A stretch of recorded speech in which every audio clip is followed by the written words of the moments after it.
Doamnelor, domnilor, bine v-am găsit, urmăriți Lumea Diplomatică. În următoarele 25 de minute intrăm în culisele negocierilor și acordurilor ce pot rescrie istoria Europei în următorii 50 de ani.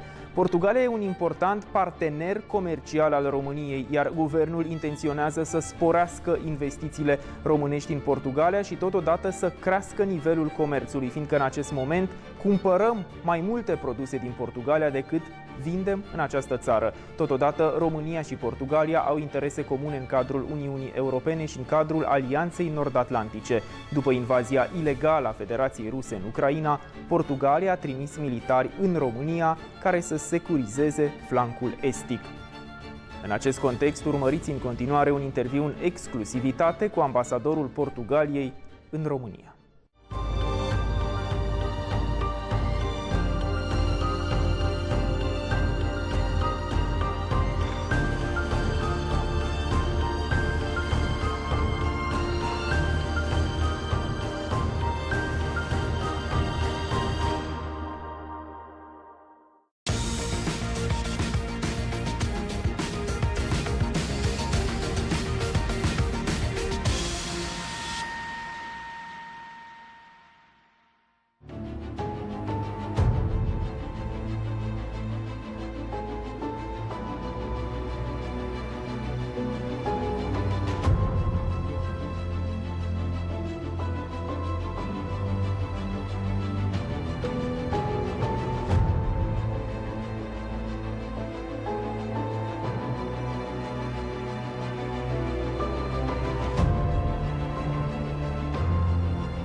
Your Excellency, welcome at the diplomatic world. We are very happy to have you here. Let's start with our bilateral cooperation.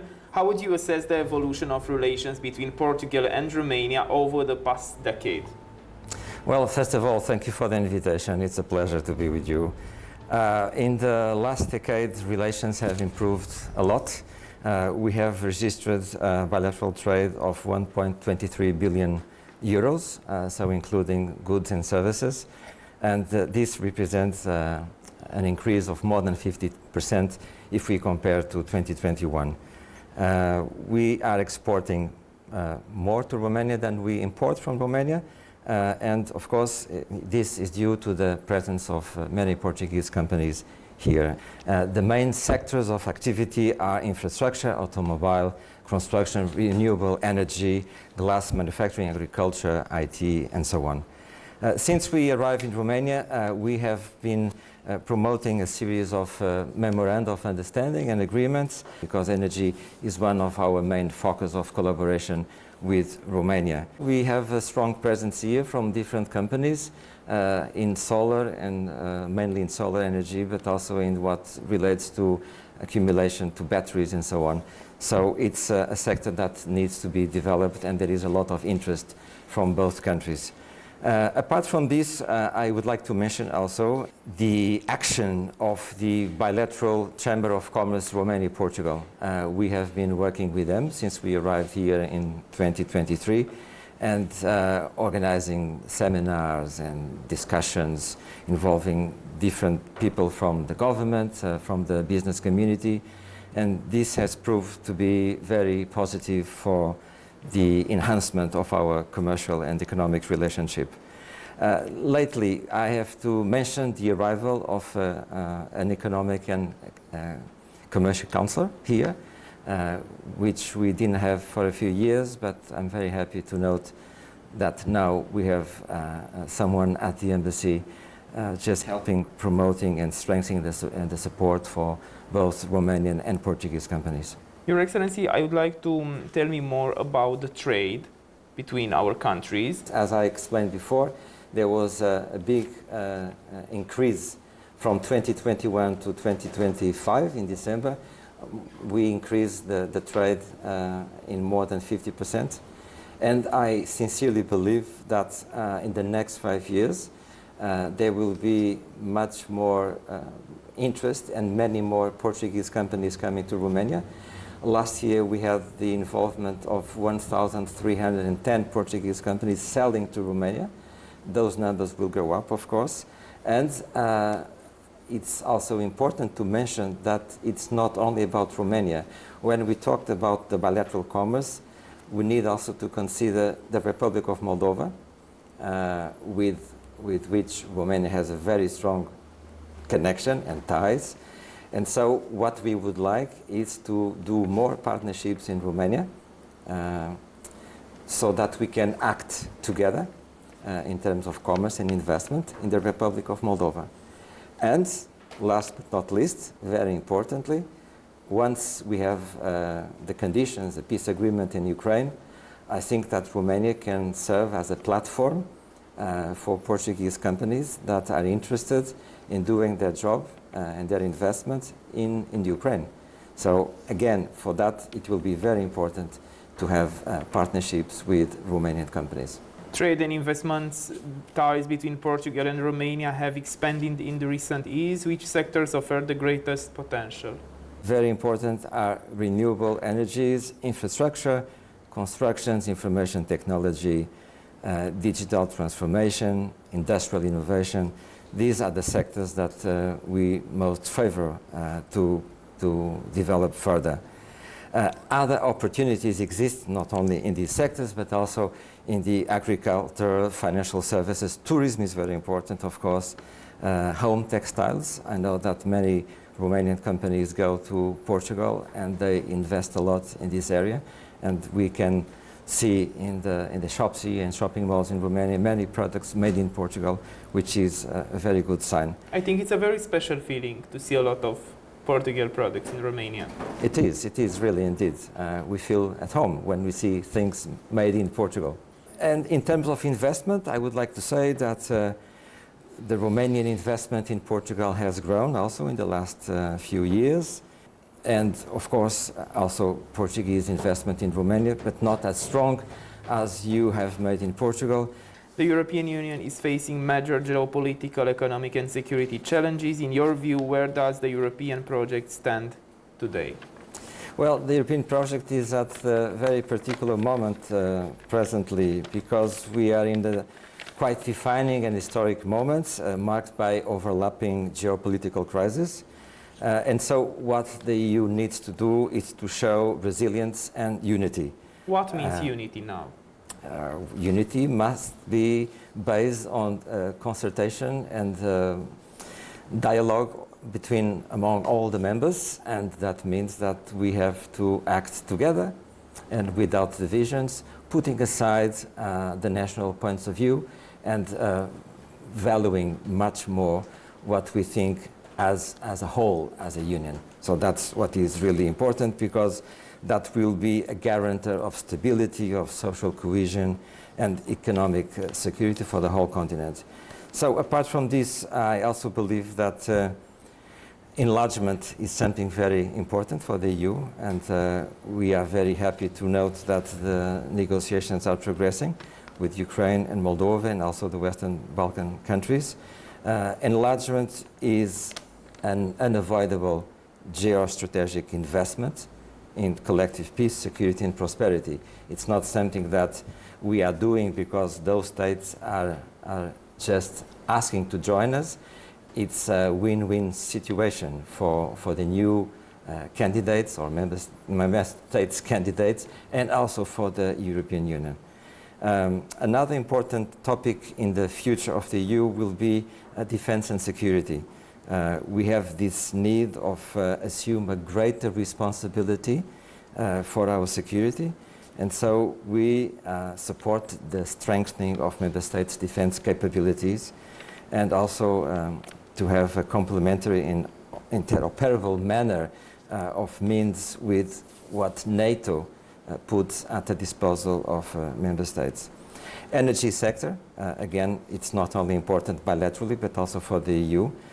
In the area of energy, the top priority is to accelerate the green transition and to structurally reduce dependence on fossil fuels, and especially to completely eliminate what we buy from Russia in terms of gas and oil. At the same time, of course, we need to promote the full physical integration of historically isolated regions as it is the case of the Iberian Peninsula. Finally, I would like to note that the preservation of stable and predictable transatlantic ties with the United States and Canada is something crucial, very, very important, and the EU must actively pursue an ambitious agenda of diversifying at the same time partnerships with other key partners like India and the Mercosur group of countries. Okay. What reform does Portugal believe are necessary to ensure the EU remains economically strong and innovative? So as I was mentioning, to deepen the single market and to promote administrative simplification, it's very important to simplify the procedures so that European companies can work in a different way and do not have so many obstacles as they find today. Green transition is important, industrial sovereignty is also important, de-risking, not decoupling. It's important to promote this de-risking because we are combining industrial robustness with an open external agenda. And this will be important to a swift conclusion and implementation of preferential trade agreements. Russia's war against Ukraine has fundamentally reshaped Europe's security landscape. How do you assess the contribution of Portugal and Romania to strengthening NATO eastern flank? That's a very important question. Since the beginning of the war in 2022 in Ukraine, that Portugal is present with military troops here in Romania. The first contingent arrived in April of 2022. And since then, we have increased the number of people participating here in exercises. And nowadays, we have the largest contingents of military presence overseas in Romania. We have around 300 military personnel. So this is important because they collaborate not only bilaterally, but also in the framework of NATO. And that contributes, of course, to reinforce deterrence and dissuasion of initiatives by the other side of the line, let's say, and that creates also a very important mood, let's say, in terms of what the countries are doing together for a common objective. What are you expecting from the next 1 year regarding the security context in eastern flank? Well, I don't have the crystal ball. I wish I had. But what everybody desires is to obtain a peace agreement that would consider fully the integral territoriality of Ukraine, respecting its borders. Let's see how the question progresses. Unfortunately, the world is now affected by so many crises. We live a very special moment in terms of international relations, and things don't happen as quickly as we would desire. But I'm hopeful that in the next 12 months there will be changes.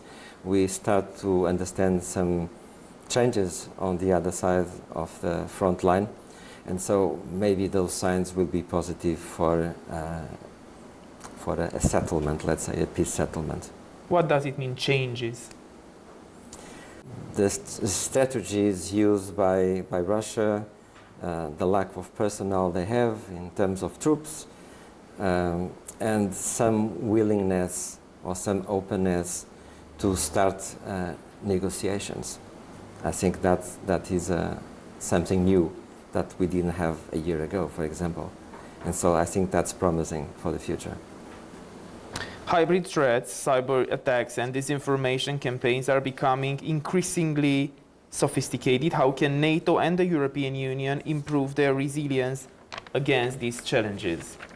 Well, mainly through a better coordination and cooperation among member states of NATO.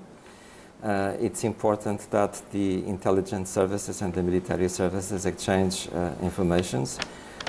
It's also important that the states, the governments, promote public information campaigns to let the population know what are the threats, because I believe that most people are not aware of what is going on. And so these public information campaigns are very important to clarify the new threats of the 21st century. This is something that we haven't lived before in the 20th century. And so it's important to be aware from simple things like opening strange messages in your computer to respond to phone calls. There's a lot of information that the population should be aware of. Following the NATO summit, how does Portugal view the future of the EU-US relations, and how should transatlantic cooperation shape NATO's priorities in the year ahead? We had a very positive summit in Ankara last month in July, and so I think the basic guidelines were defined at that meeting. There will be a lot of investment in drones, a lot of investment in securing public structures and sensitive infrastructures.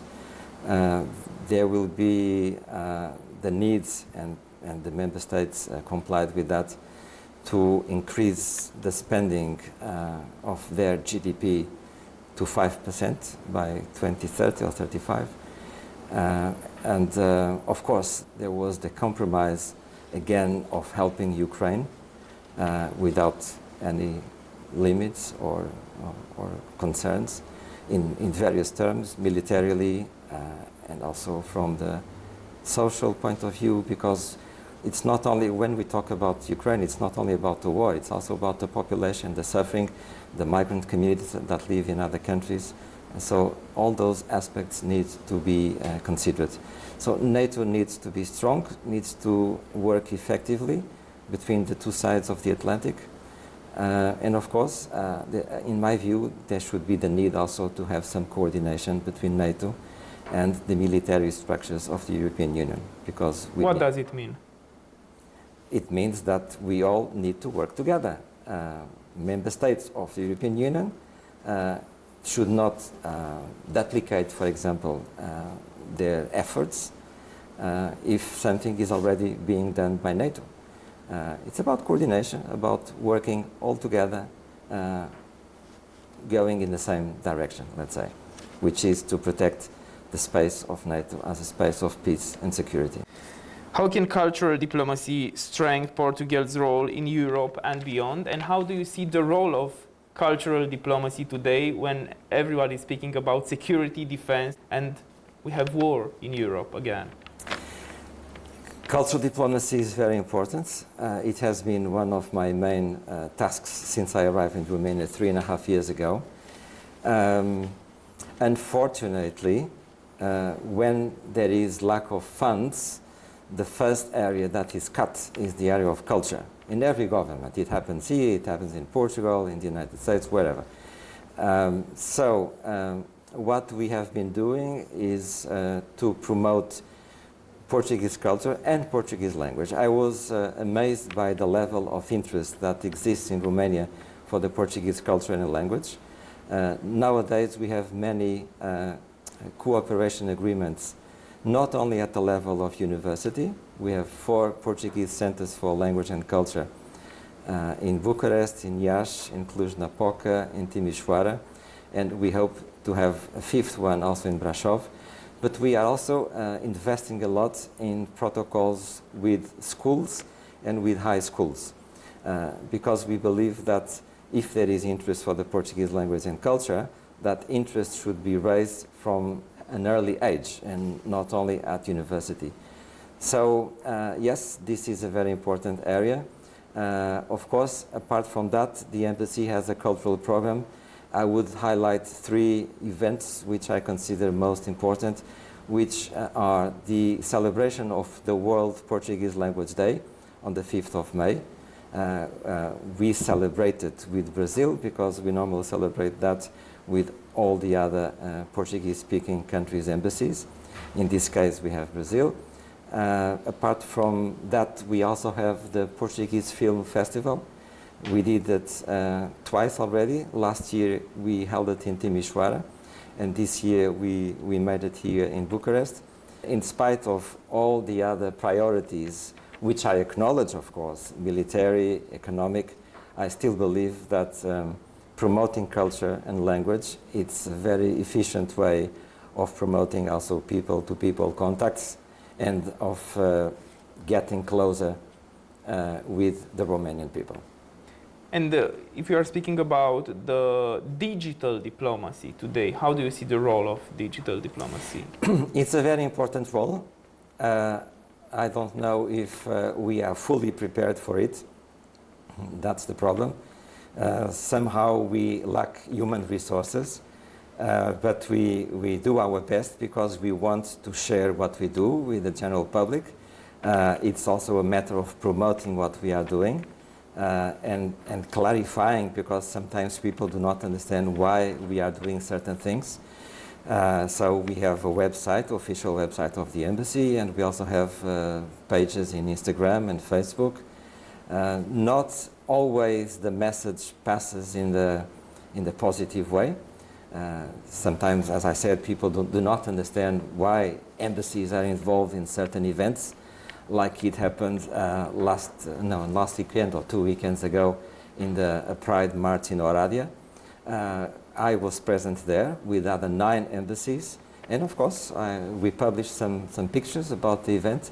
It's about promoting the full participation of the society in public life, and we see no reason whatsoever that in a democratic state like Romania, where the rights are protected by the Constitution, there would be limits to public demonstration, peaceful demonstrations on the road, on the streets of Oradea. So my wish is that everybody can demonstrate their ideas and peacefully assemble wherever it is, in Oradea, in Bucharest, in Lisbon. Your Excellency, thank you so much for your time. It was a real pleasure. Thank you. It was my pleasure. Thank you so much. Diplomația înseamnă dialog, empatie și capacitatea de a înțelege contextul în care se află celălalt pentru a-ți putea urmări interesele. Atât pentru astăzi, sunt Vlad Ungar și vă mulțumesc pentru atenție. Ne revedem săptămâna viitoare.